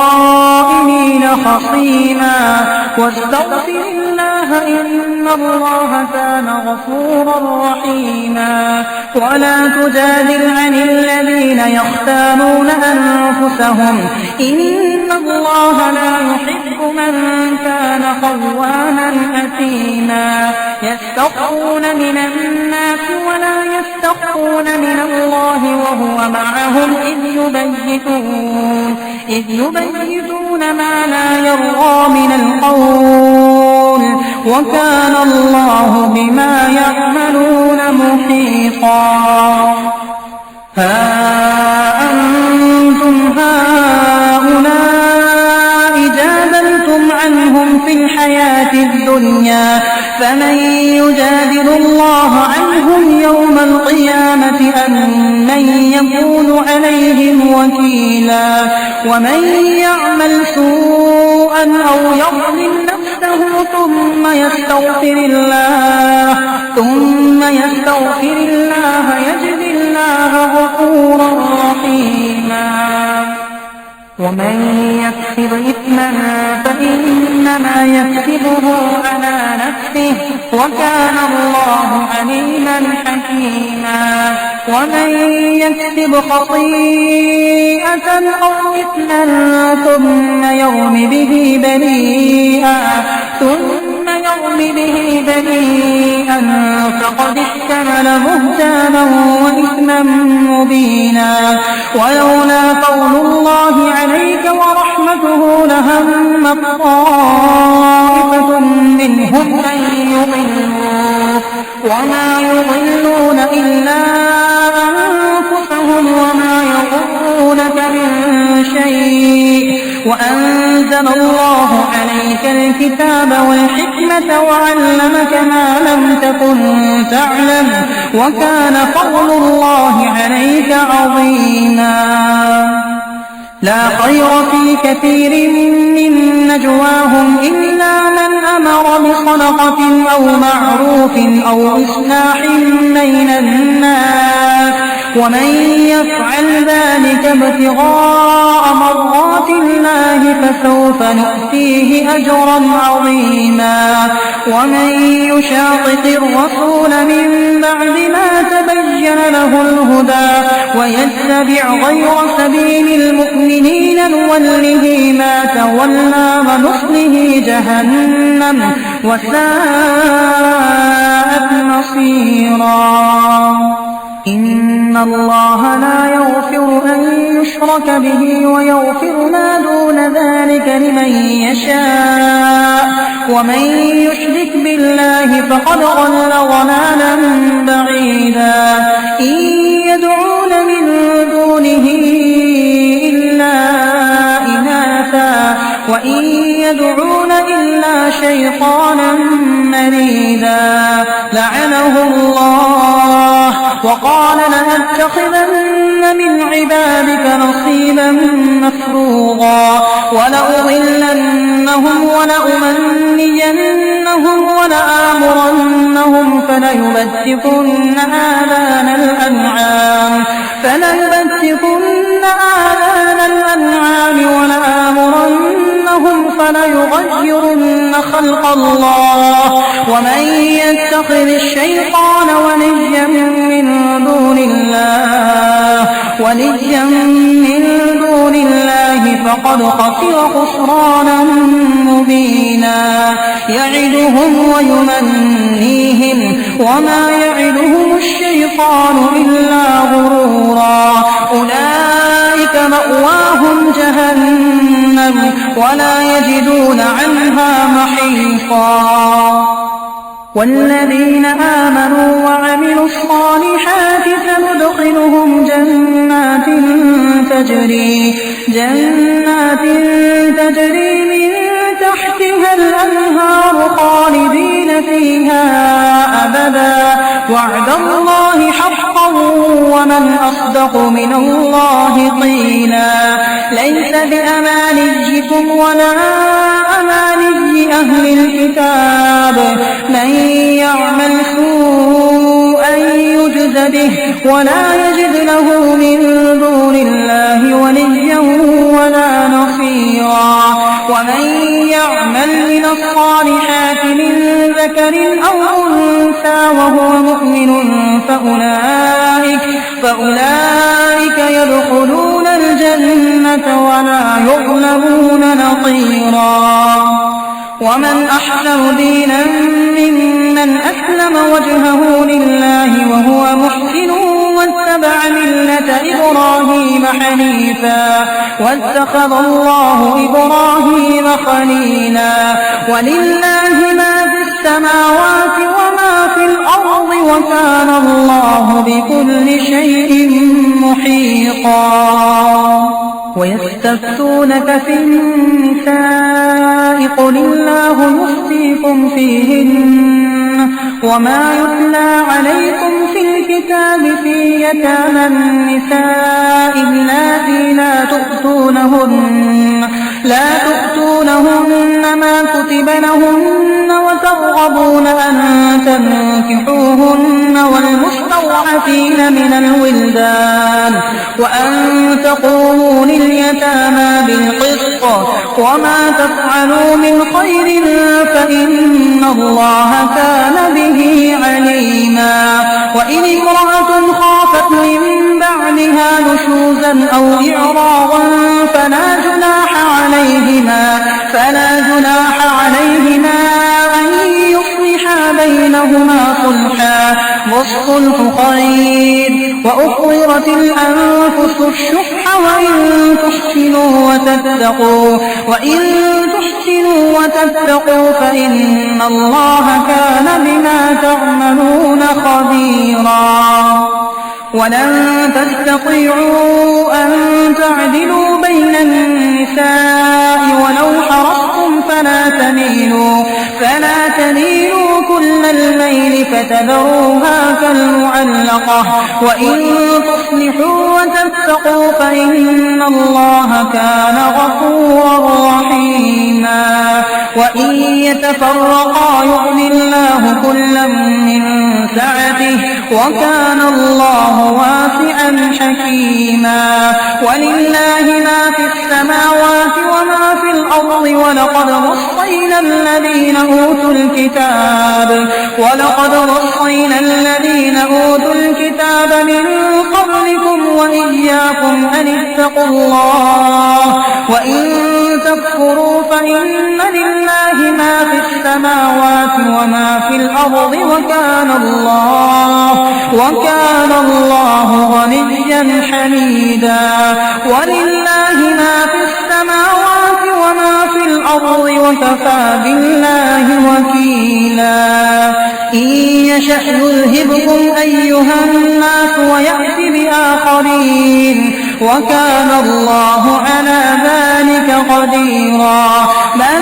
كان يريد ثواب الدنيا فعند الله ثواب الدنيا والآخرة وكان الله سميعا بصيرا يا أيها الذين آمنوا كونوا قوامين بالقسط شهداء لله ولو على أنفسكم أو الوالدين والأقربين إن يكن غنيا أو فقيرا فالله أولى بهما فلا تتبعوا الهوى أن تعدلوا وإن تلووا أو تعرضوا فإن الله كان بما تعملون خبيرا يا أيها الذين آمنوا بالله ورسوله والكتاب الذي نزل على رسوله والكتاب الذي أنزل من قبل ومن يكفر بالله وملائكته وكتبه ورسله واليوم الآخر فقد ضل ضلالا بعيدا إن الذين آمنوا ثم كفروا ثم آمنوا ثم كفروا ثم ازدادوا كفرا لم يكن الله ليغفر لهم ولا ليهديهم سبيلا بشر المنافقين بأن لهم عذابا أليما الذين يتخذون الكافرين أولياء من دون المؤمنين أيبتغون عندهم العزة العزة فإن العزة لله جميعا. وقد نزل عليكم في الكتاب أن إذا سمعتم آيات الله يكفر بها ويستهزأ بها فلا تقعدوا معهم حتى يخوضوا في حديث غيره إنكم إذا مثلهم إن الله جامع المنافقين والكافرين في جهنم جميعا. الذين يتربصون بكم فإن كان لكم فتح من الله قالوا ألم نكن معكم وإن كان للكافرين نصيب قالوا ألم نستحوذ عليكم ونمنعكم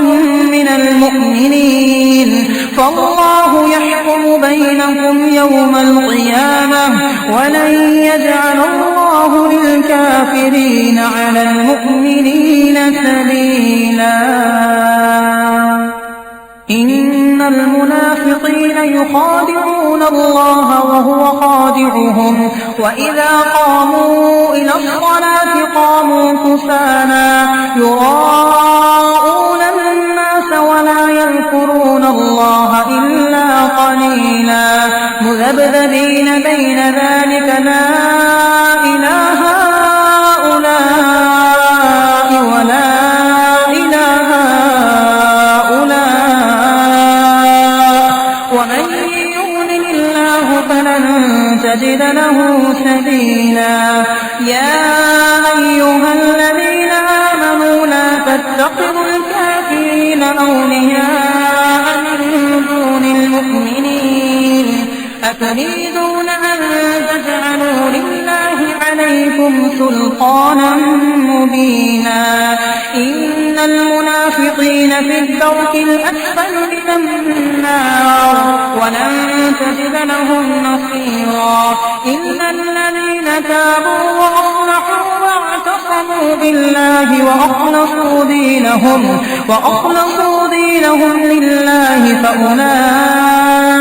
مع المؤمنين وسوف يؤتي الله المؤمنين أجرا عظيما. لا يفعل الله بعذابكم إن شكرتم وآمنتم وكان الله شاكرا عليما.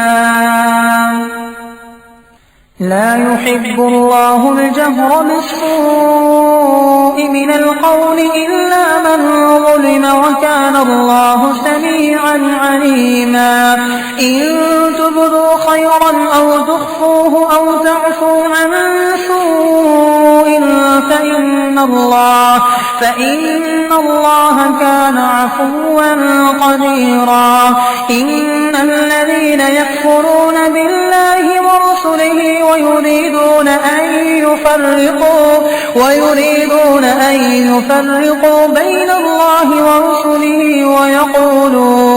ويقولون نؤمن ببعض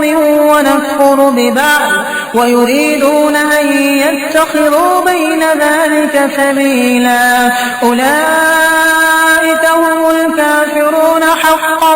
وأعتدنا للكافرين عذابا مهينا. والذين آمنوا بالله ورسله ولم يفرقوا بين أحد منهم أولئك سوف يؤتيهم أجورهم وكان الله غفورا رحيما. يسألك أهل الكتاب أن تنزل عليهم كتابا من السماء فقد سألوا موسى أكبر من ذلك فقالوا أرنا الله جهرة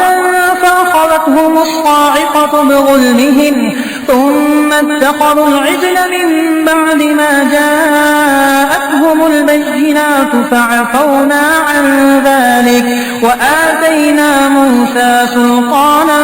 مبينا. ورفعنا فوقهم الطور بميثاقهم وقلنا لهم ادخلوا الباب سجدا وقلنا لهم لا تعدوا في السبت وأخذنا منهم ميثاقا غليظا فبما نقضهم ميثاقهم وكفرهم بآيات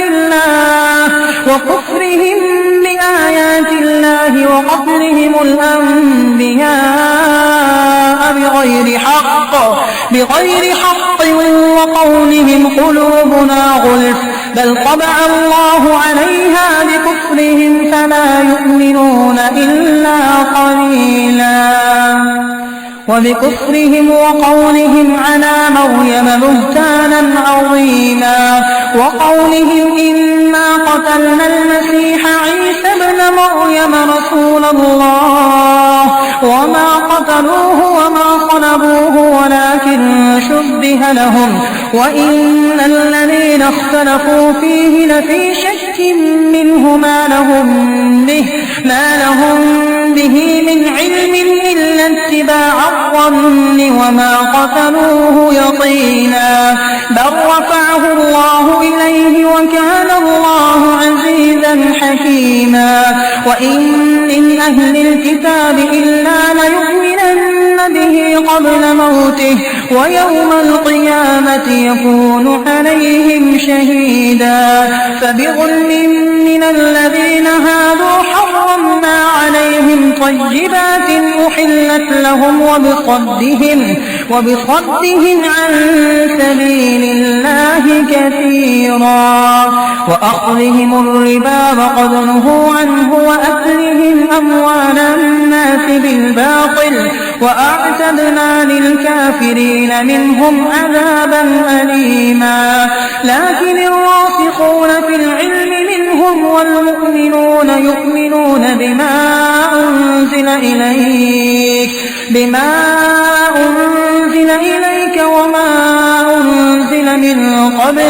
وما أنزل من قبلك والمقيمين الصلاة والمؤتون الزكاة والمؤمنون بالله واليوم الآخر أولئك سنؤتيهم أجرا عظيما إنا أوحينا إليك كما أوحينا إلى نوح والنبيين من بعده وأوحينا إلى إبراهيم وإسماعيل وإسحاق ويعقوب والأسباط وعيسى وأيوب ويونس وهارون وسليمان وآتينا داود زبورا ورسلا قد قصصناهم عليك من قبل ورسلا لم نقصصهم عليك وكلم الله موسى تكليما رسلا مبشرين ومنذرين لئلا يكون للناس على الله حجة بعد الرسل وكان الله عزيزا حكيما لكن الله يشهد بما أنزل إليك أنزله بعلمه والملائكة يشهدون وكفى بالله شهيدا إن الذين كفروا وصدوا عن سبيل الله قد ضلوا ضلالا بعيدا إن الذين كفروا وظلموا لم يكن الله ليغفر لهم ولا ليهديهم طريقا إلا طريق جهنم خالدين فيها أبدا وكان ذلك على الله يسيرا يا أيها الناس قد جاءكم الرسول بالحق من ربكم فآمنوا خيرا لكم وإن تكفروا فإن لله ما في السماوات والأرض وكان الله عليما حكيما. يا أهل الكتاب لا تغلوا في دينكم ولا تقولوا على الله إلا الحق، إنما المسيح عيسى ابن مريم رسول الله وكلمته ألقاها إلى مريم وروح منه، فآمنوا بالله ورسله ولا تقولوا ثلاثة، انتهوا خيرا لكم، إنما الله إله واحد سبحانه أن يكون له ولد، له ما في السماوات وما في الأرض وكفى بالله وكيلا. لن يستنكف المسيح أن يكون عبدا لله ولا الملائكة المقربون، ومن يستنكف عن عبادته ويستكبر فسيحشرهم إليه جميعا. فأما الذين آمنوا وعملوا الصالحات فيوفيهم أجورهم ويزيدهم من فضله، وأما الذين استنكفوا واستكبروا فيعذبهم عذابا أليما ولا يجدون لهم من دون الله وليا ولا نصيرا. يا أيها الناس قد جاءكم برهان من ربكم وأنزلنا إليكم نورا مبينا. فأما الذين آمنوا بالله واعتصموا به فسيدخلهم في رحمة منه وفضل ويهديهم إليه صراطا مستقيما. يستفتونك قل الله يفتيكم في الكلالة، إن امرؤ هلك ليس له ولد وله أخت فلها نصف ما ترك وهو يرثها إن لم يكن لها ولد، فإن كانت اثنتين فلهما الثلثان مما ترك، وإن كانوا إخوة رجالا ونساء